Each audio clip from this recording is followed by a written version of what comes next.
Okay, let's dive into H.G. Wells's War and the Future.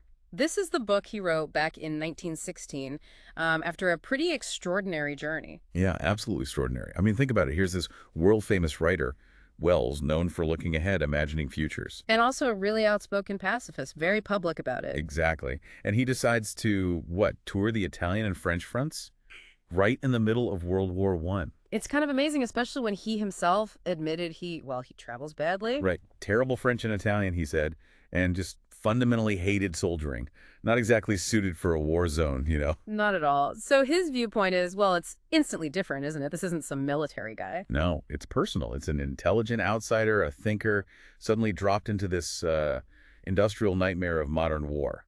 So our mission here in this deep dive is really to unpack what Wells took away from that. His insights, the surprises. What he saw, how war itself was changing, how people were coping or maybe not coping. And what he thought it all meant for the future, where humanity was heading. And you have to start with his core beliefs, right? His profound anti-war stance. Yeah, he wasn't just saying, stop this war.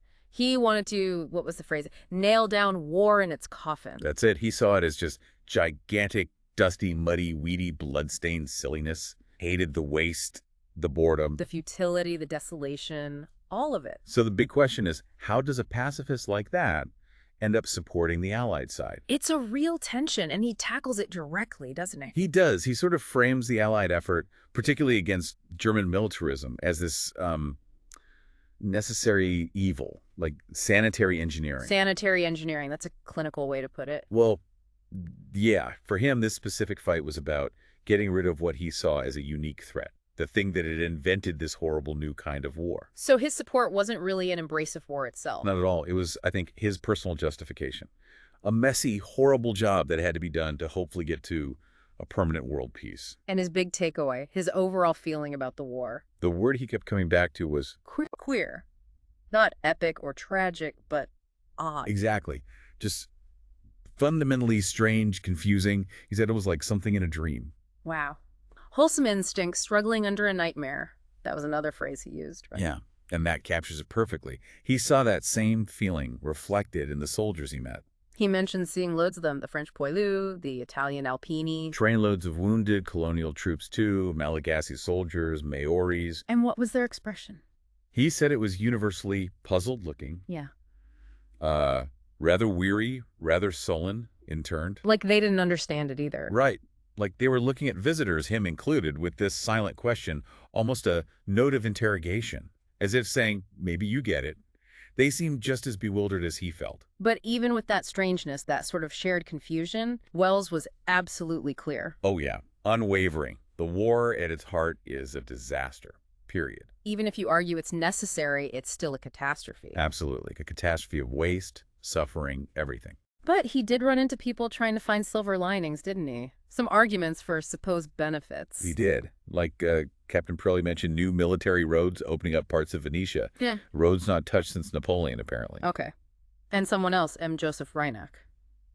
Yeah, Rennick suggested that, moving troops around was stirring up ideas, connecting villages that had been isolated, sort of forced cultural exchange. Little potential upsides.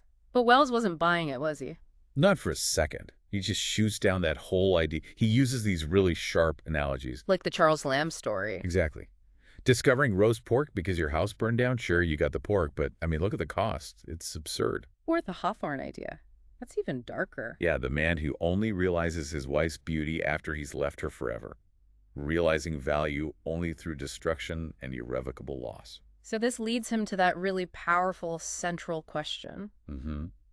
Can we poor human beings never realize our quality without destruction? It's a devastating question, really.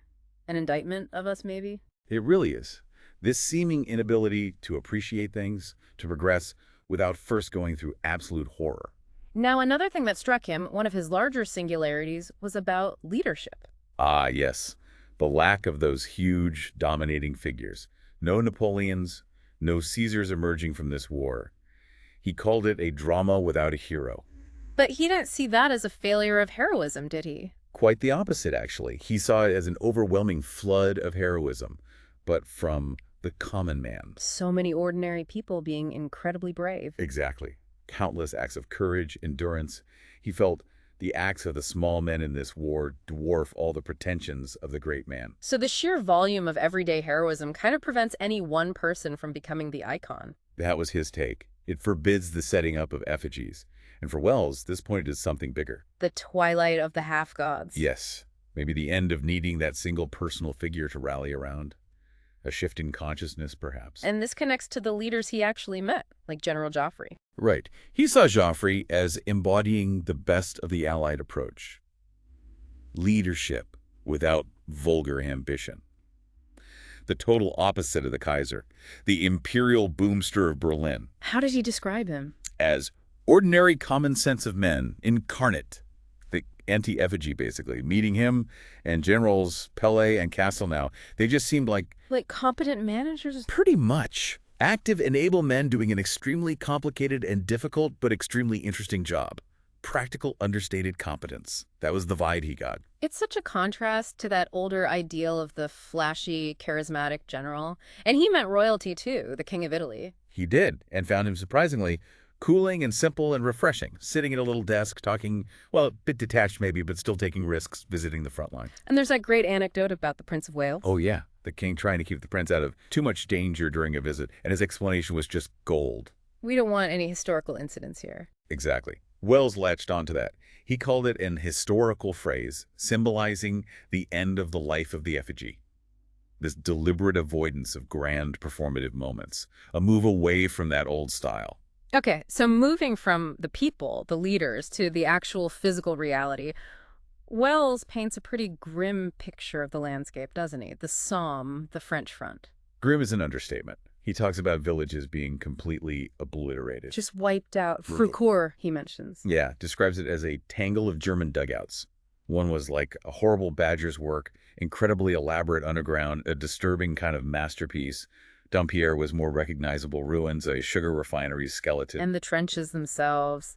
Endless, muddy. Tortuous and practically endless communication trenches, he says.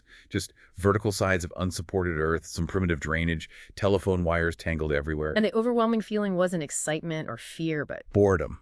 This soul-crushing boredom, punctuated by terror, I imagine. And this whole landscape, this static, destructive environment, led him to a key insight about warfare itself. Absolutely. Yeah. He realized the fundamental way armies fought had been totally overturned. Yeah. That close, disciplined order, good for centuries, maybe millennia. Gone. Destroyed. Infantry don't march shoulder to shoulder anymore. Cavalry charges. Obsolete. Completely useless in this new reality. So what made the defense, those trenches, so powerful? What flipped the balance? Three main things, according to Wells. The sheer volume of rifle and machine gun fire, the humble spade. The shovel for digging in. Yep. And crucially, barbed wire. Miles and miles of it. He breaks this down into grades of warfare. He does. Grade A is your basic trench warfare. Grade B adds the big offensive artillery.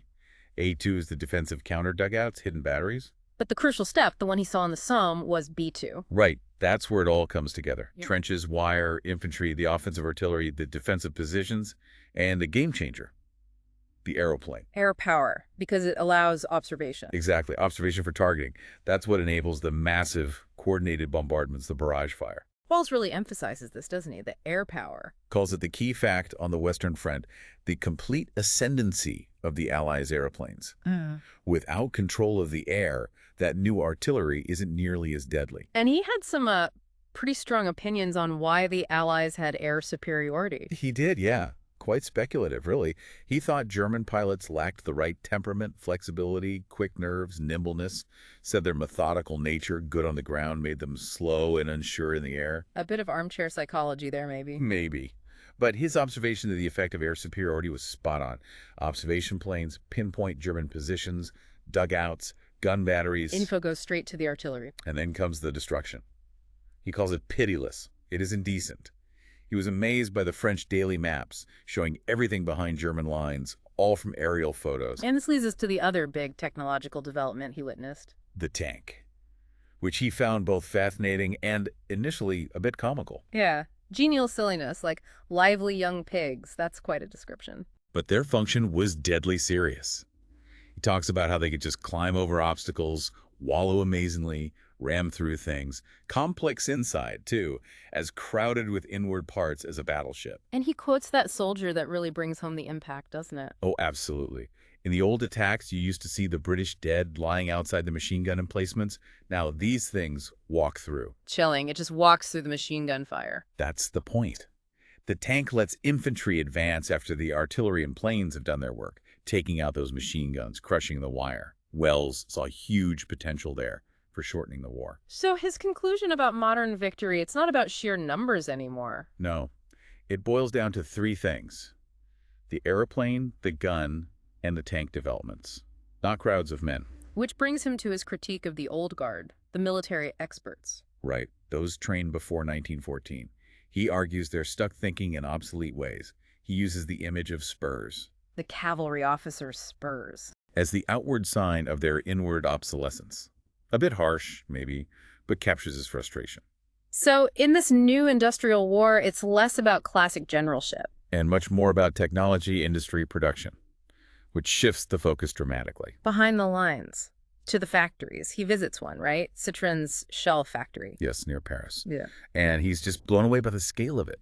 The whole process, chopping metal, furnaces, machines humming. And the workers? Lots of women workers. He notes their precision, their focus, their enthusiasm even.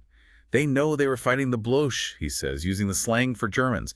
Thousands of people involved. Even little details caught his eye, like streamlining payroll. Yeah, a system to avoid counting out change. He saw it as the latest invention efficiency applied to everything. And he follows the shell's life, doesn't he, from factory floor? To the ammo dumps, managed like a logistics operation, like traffic. Right. Then to the gun crews loading it, and finally... The explosion, seeing the cloud, hearing the hiss, then the bang. And his big insight from seeing this whole chain, this industrial process. That it's better run by an industrialist than an old soldier. Exactly.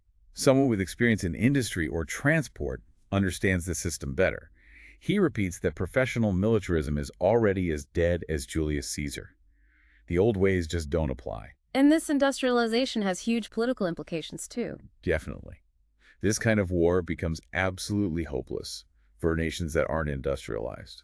Think Mexico, Bulgaria at the time. It Concentrates power. Yeah, the power to wage large-scale war ends up in the hands of the few great states with the industrial capacity to sustain it. Okay, so we've looked at the physical war, the technology. What about the mental side? Were people really thinking about the bigger picture? Wells doubted it, mostly. He felt the vast majority were just swamped by the spectacular side of the business. Caught up in the drama. Yeah, forgetting the causes, the consequences, just sitting back to stare. He uses the Zeppelin raids over England as an example. He thought those were strategically pointless. Supremely silly, he called them. A sign of German intellectual inferiority, he thought. But then, after crashes, people would gather, almost admiring the spectacle of the burning wreck. A curious admiration, he says. Detached from the terror or the actual pointlessness? Exactly. And he hated that common attitude of, oh, let's just finish the war first, then we'll figure out what happens next. He felt that was irresponsible. A dereliction of duty, yeah. Yeah. He believed you had to try and grasp the whole thing, your place in it, right then and there. And he pushes back against the idea of the soldier in the trench as some kind of deep thinker, too. Right. The romantic notion. His impression was more mundane. Soldiers were mostly bored, consumed by tedious immediate duties that actually prevented deep consecutive thought. He also has some thoughts on the anti-war people back home. Uh-huh. The sentimentalists, he calls some, and the genteel Whig. The genteel Whig, who's that? Sort of the armchair critic, often privileged, who sees faults on both sides in a way that minimizes German aggression, maybe to avoid having to commit to collective action. A bit simplistic, maybe detached. And he points out the contradictions in their arguments sometimes. Yeah, like arguing Germany is both unbeatable and already beaten and ready for peace. He includes a great retort from a Frenchman. Oh. Who said if Germany was truly beaten, they wouldn't plot revenge. They'd probably just take to Anglomania, start imitating the British. A nice cynical take. So, looking beyond the war itself, Wells is already thinking about what comes next. International relations. Definitely. He notes the bond strengthening between Britain and France. A sort of deep brotherly feeling, especially after Verdun. M. Reinach even suggested joint Franco-British armies in the future. And he found explaining his own country's politics revealing. Yeah, trying to explain British politics to foreigners forced him to simplify, to see what was really essential versus just, historical clutter. And ideas about the post-war economy were bubbling up too. Oh, yes. Like converting those huge shell factories, why not use them to make cheap cars? Out forward, he suggested. Just seemed like common sense to him. Imperative common sense. And he saw that the war itself, with the state taking over industries, Temporary socialism, he calls it. right, was already shifting ideas about property, more towards ownership carrying responsibilities, a kind of fiduciary nature. The war was forcing big experiment. And then he turns his attention across the Atlantic to America. Yeah, and its potential role. He's reading President Wilson's speeches, seeing this growing idea that America can't just sit out future world conflicts. Could America push for something better than the usual European power politics? That was the hope. A third-party solution, maybe? Something beyond just a new diplomatic patchwork of old rivalries. But how did Europe see America at that point? Often, pretty skeptically. Wells notes this widespread view of America as indifferent, Wilson as just an academic sentimentalist, a tendency to treat America lightly and contemptuously. Thinking they didn't have the stomach for real action. Pretty much. Hasn't the heart to do anything great or the guts to do anything wicked? That was the perception he picked up on. He mentions some anecdotes that capture that, right? Yeah, like the postcard of Lafayette, the American hero in the Revolution, but mislabeled as just a colonel in the United States Army, leading to European just shrugging, oh, these American, like they don't even know their own heroes properly. Or the fancy ambulance. Right, donated by Mrs. Vanderbilt. A French colonel just looks at it and says, America, Mm-hmm. and shrugs. Helpful, maybe, but fundamentally outside the real sacrifice, the real grit. And Viscount Grey's question to Wilson sums it up. Perfectly. Asking if America would actually use force to back a future peace league. It captured that deep European doubt about American commitment. So the question was, is America's neutrality selfishness, or is there something bigger going on? Exactly. Wells acknowledges the sort of base America, the dull America, but he still holds out hope for an ideal and heroic America, one he felt Europe consistently underestimated. And ultimately, where did Wells find hope amidst all this horror? It seems almost spiritual for him. It really does become quite spiritual. He talks about a Freemasonry of thought emerging across the globe. People thinking beyond national borders, thinking as humans. Towards a world state. A world state under the rule of one righteousness. And he saw this modern global mindset as most developed, potentially, in America. This ties into his personal faith, which the war seemed to deepen. Yes. He develops this idea that mankind is collectively dreaming these destructive dreams, nationalism, irrational beliefs. Yeah. But an awakening is coming. And when we wake up, Those dreams fade, leaving just humanity and the one God of mankind as the ultimate king, the ultimate reality. which links back to the fading effigies. Exactly. As illusions fade, the need for those symbols, emperors, kings, national idols loses its grip. He points to China becoming a republic as a huge example of shedding an old effigy. So the peace settlement, when it comes, needs to be radically different. Absolutely. Not the usual horse trading between victorious nations. It needs to be unimpassioned, scientific, almost judicial, based on what's right and necessary for everyone, for mankind. Not just nations clenched on getting their own advantages. Precisely. A completely different mindset is required. But Wells wasn't always optimistic, was he? His mood seemed to swing. Oh, definitely. He writes about moments of despair. Seeing people still focused on their own little ends, kings still in place, religion still dividing people, little progress towards this world kingdom of God he envisioned. But then moments of hope, too. Yeah, sensing much quiet talking, ideas slipping and sliding, millions of small mental shifts, potentially adding up to a new collective human purpose. He felt he was tapping into how the world should think, moving beyond old loyalties. And he keeps coming back to this core idea for peace. A complete simplification of religion to its fundamental idea. God as king of all mankind, setting aside monarchy, setting aside national egoism entirely. That's the only way, he thinks. It's the only way he sees to achieve lasting unity and peace. And he even suggests that non-religious people might reach the same conclusion. Right.